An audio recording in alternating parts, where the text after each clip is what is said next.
Good morning, everyone, and happy Tuesday. It is Julie here with your TipRanks pre-market morning update, where we're bringing you everything you need to know before the market opens. So let's get into it.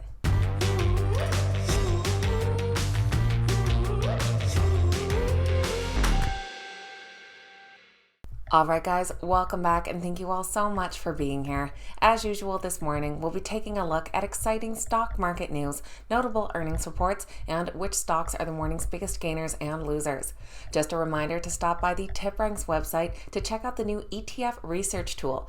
You'll be able to find details on nearly 7,000 different ETFs, including carefully calculated price targets and a breakdown of their total holdings. Head over to the website with the link down below to check it out. Now let's get right into this morning's exciting stock market news.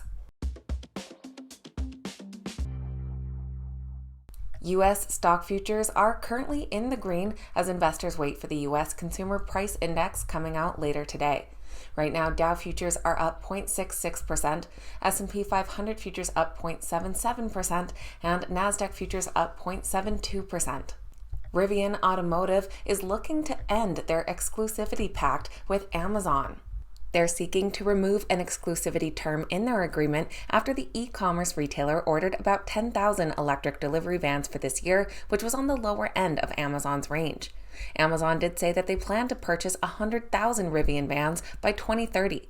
Amazon is allowed to buy vans from anyone under the terms of the agreement, but Rivian is only allowed to sell its vans to Amazon. So ending this pact would be a good thing for Rivian, as it would allow them to sell their commercial vehicles to more than one customer.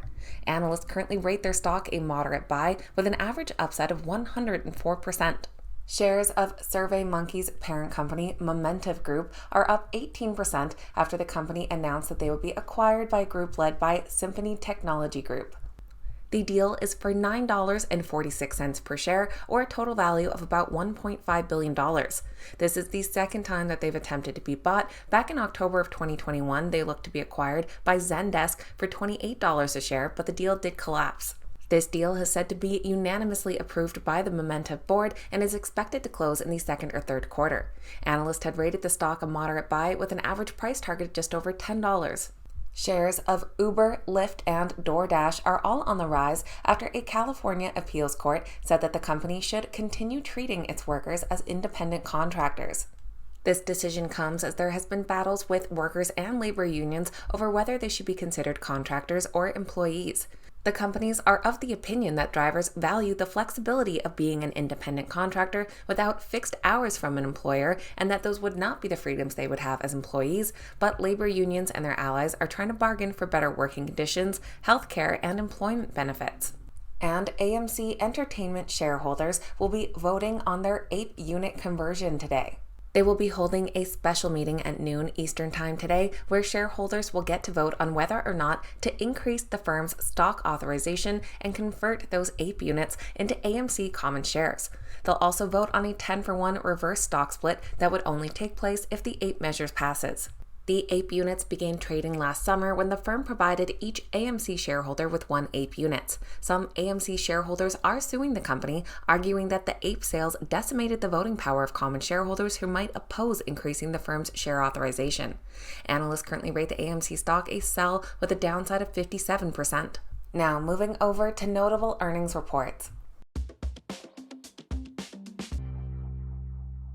The pre-market is very quiet this morning, no big names reporting. In the after hours today, we will be hearing from Lennar Corp and Sentinel One. In the after hours last night, we did hear from Gitlab. Their stock is down 31% despite an earnings and revenue beat. It is falling all based on soft revenue guidance. They posted a Q4 loss per share of 3 cents, which was 11 cents better than expected, and revenue of $122.9 million grew 58% year over year and beat expectations by $3.32 million. But they are projecting revenue of $529 to $533 million, which was below the consensus of $587 million.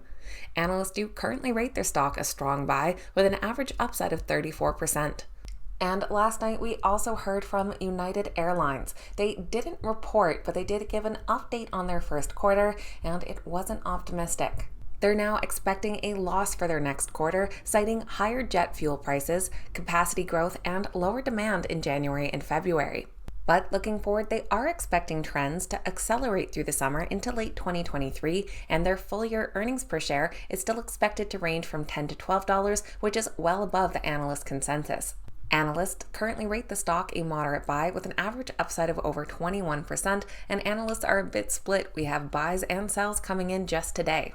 Now let's take a look at which stocks are the morning's biggest gainers and losers.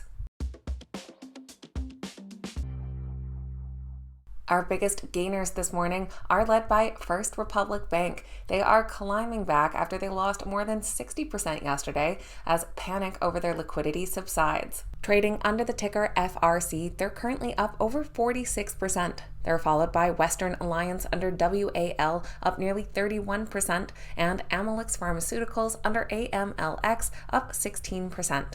And our biggest losers are led by Gitlab following their earnings.